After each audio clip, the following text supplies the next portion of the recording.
Hello, welcome to Ask a Fractional Q&A. I'm here today with David Bonfilio, a fractional sales leader, and Jillian Middlemark, a fractional CFO. I'm Corey Hanscom, a fractional marketing and brand leader. Today, we will be talking with Julie Diekman, founder of Limitless Ideation, a customer experience and growth accelerator, and we'll learn about her business. Julie, welcome. It's great to have you here. Hi, everyone. Thanks for having me join. I'm excited to have a conversation. Julie, tell us about yourself, why you founded Limitless Ideation, and what it's all about.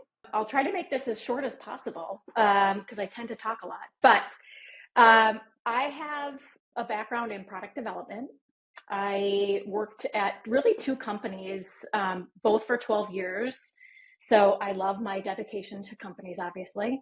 So the first one was Ecolab, and I grew up at Ecolab. So I did a lot of different roles, from customer service to sales to marketing.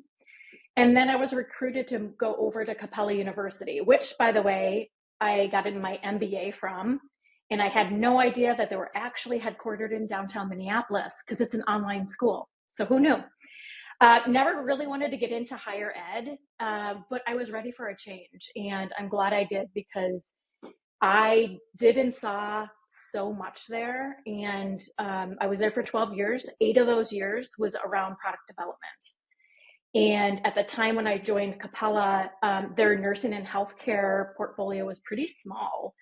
And we grew that to 15,000 students in just one of their programs for nursing. So I enjoyed a ton of it, moved into a role that the CEO asked me to move into, which was a learning innovation role. And so that's where a lot of the courses were built and the learning structures were built. And so I led a department where I had responsibility around 5 different teams, from the course developers to the producers to media to library, etc. So it was a big opportunity for me. And then I left in 2023 just because I wanted something different. I wanted to step away from higher ed and try my hand at something different. And so I was lucky enough to spend about 6 months with my family, just kind of thinking about what I wanted to do. Enjoyed the summer because, if you're in Minnesota, we have 3 months of niceness, and so I wanted to take advantage of that. And then I really thought about, what the heck do I want to do? And a big part of being successful in product development is you have to understand your customer. Just like if you're in marketing, Corey, right? You have to understand what the customer needs are. So when I really kind of peeled the onion back on why I was really good at product development, it was because I was really good at understanding what the customer needs were, and helping the businesses that I worked for be really successful in their growth. So that, coupled with, I was really disappointed with companies that I was, as a homeowner, that I was interacting with around what customer experience I was getting. A lot of people were blaming it on COVID, but when I started my business, Limitless Ideation, it was 2024 in January. So, 4 years beyond COVID, we can't use it as a crutch anymore. And so I really felt the desire to help businesses who are running 1,000,000 miles a minute establish a much better customer experience, so their customers are happier, they're referring more, they're cross-selling more, and they're become, your loyal raving fans. So that's what I've been doing. So, Julie, do you have a process for how you approach this with one of the companies that you work with? Do you have sort of steps to help people optimize their customer experience? Yeah, I mean, I meet them where they are. And I'm sure you've heard this a lot, right? I do have a 3-step process. It always starts with discovery, because I meet them where they are, within where they think they are with their customer experience. And so sometimes it's we developed this product and it's not growing like we thought it was, or we are going to build a product and we want to create a really great experience to achieve X, Y, and Z. A lot of times in our discovery, because of the type of questions I ask, we get more to what is the burning desire of your customers, not what you think it is, but do you actually know what it is? Because I will say 9 times out of 10, what the employer that I'm working with thinks it is, it's not really what it is. So that's a big part of it. Is discovery takes quite a while. A lot of people are afraid of customer experience. So, when I work with them, talk about customer journey mapping, and they're like, whoa, time out. I don't have time for that. And it's like, you should be saying the opposite, right? I should be spending the time in the customer journey so that my customers stay with me, for the long term. So it really kind of depends, Corey. That's a good question. Julie, so I'm the sales guy, and so I'm always interested in connecting our guests to how they connect to the sales side. And when I think about customer experience, I start with onboarding, and then and then sometimes I sort of get lost after that. So tell me what you think is important about customer onboarding, and what I, as a salesperson, should be thinking about as important after that in terms of customer experience. Customer onboarding is everything. So when I first started my business, when I mentioned I did customer journey mapping, and people were like, wow, that's a lot. I actually pieced it apart and said, you know what, let's start with customer onboarding, because that's the beginning of everything, right? It's the beginning of why they trust you, them getting clarity, that connection, everything is surrounding that customer onboarding. So it's super important. And we'll get to, David, what it means afterwards. But if you don't nail that customer onboarding, you're just going to cause a ton of customer confusion.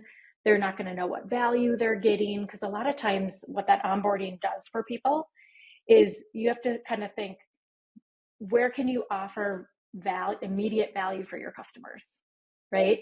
Don't make them think and guess where they're going to get it. Show them and give them a win and serve up that value right away. So customer onboarding, I have tons of videos on LinkedIn all about customer onboarding. I can speak to it until I'm blue in the face. If you don't have one, or if you haven't updated it, that is the number one thing you should be doing. And it doesn't have to be a ton of time and effort and a lot of money, right? You just have to be super intentional and understand what your customers, how they're using your product or service is number one. And then you build it from there.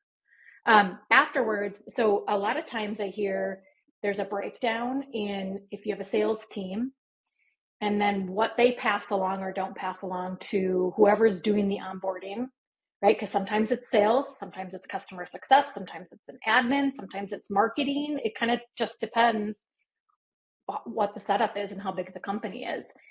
But what customers, and all of us are customers, right? What do you hate the most? Repeating what you already told somebody because you feel like you're just a number. They don't care, right? And so if you're the salesperson and you're collecting and you're basically selling the company for the customer. And so you want them to feel super comfortable and confident and trustworthy that you're passing all the information onto the next team and what to expect. So one of the customers I was working with was having a big problem with customers like, hey, David was my sales guy and I want to keep working with him. I don't want you to give me to Corey. No offense, Corey. Just an example.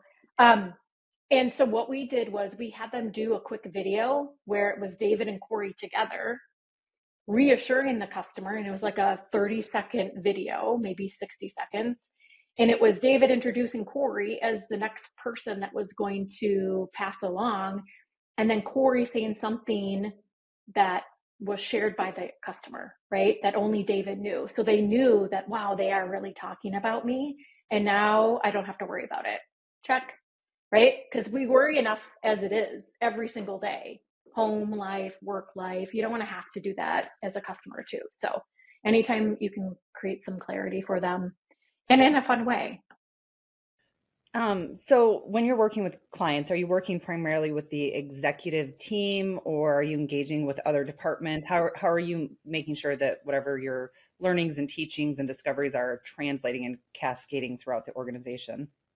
Yeah, that's a really good question. I really want to work with the owner, CEO, decision makers. I really look at it from a lens of that they're customer centric first, right? So a lot of times I will work with the owner or CEO of the business, and they might say, you know what, you have to work with this vice president, which is fine, but we always go back and connect with that CEO because it's really important, as you know, to get that buy-in and making sure that everyone understands, like, why is Julie Diekman here, right? And what is she doing? And why is she asking us all these questions? But they really have to be customer centric first. And I want them to want to try new things. So some businesses that I work with say they are, you know, they'll try new things. They're try risky things. They're not worried about that. They'll do different opportunities. And then when we get down to it, they're really risk averse. And so I try to preface up front that, kind of the mentality of the CEO, owner, or VPs that I work with is everything, and see me more as a partner.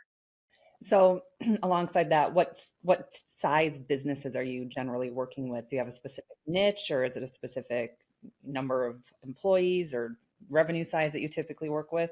I'm one of the things when I first started, I mentioned I was doing broader customer journey mapping, and then that was too much. And so I went into really becoming an expert on customer onboarding. So that's what I've been doing much of this year and half of last year is really refining that. And so a lot of businesses that I tend to work with now is SaaS businesses, and ed tech is really, I'm working again with some fintech and I'm working with a couple landscapers right now. So it's still, I love the variety of industries, but when you talk about customer onboarding, a lot of times companies that have subscription-based businesses, right? And they are getting that monthly revenue, that onboarding is even more important to showcase that value time and time again. So I would say under 20 million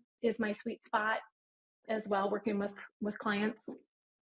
Hey, Julie, coming up on time here, but here's my last question for me. What's the telltale sign that a company is having a problem with customer experience? That's a good question. There's, of course, a variety of them. Retention is the biggest. If you're having customers fall off quicker than you can get them in the door, is obviously a telltale. But I would say 60% of the customers that I work with right now say they don't have a retention problem. And that most of their business comes from referrals. And that while that is true, the businesses also don't have the hard-coded numbers to prove it. So when you start asking the right questions and digging into what problem are you really solving for your customers and what are they telling you, light bulbs start going off with them, and we start digging in more. Especially when you think about, this is all about a relationship. And you don't want to start acting when the customer is walking out the door. That's the wrong time to address it. Yes, it's a little late, right? Got to bring customers along for the ride is like what I like to say. I'm working with the landscapers right now, and a lot of challenges people have with general contractors is I have no idea what they're doing, right? And so bringing them along for the ride and making sure that they don't go down a black hole and not know what you're doing is a perfect way to differentiate yourself. Thank you for watching, and thank you, Julie, for being our guest today. If you would like to learn more about customer experience, please reach out and connect with Julie. If you have any questions or comments for David, Jillian, or I, please comment here or join our Ask a Fractional page.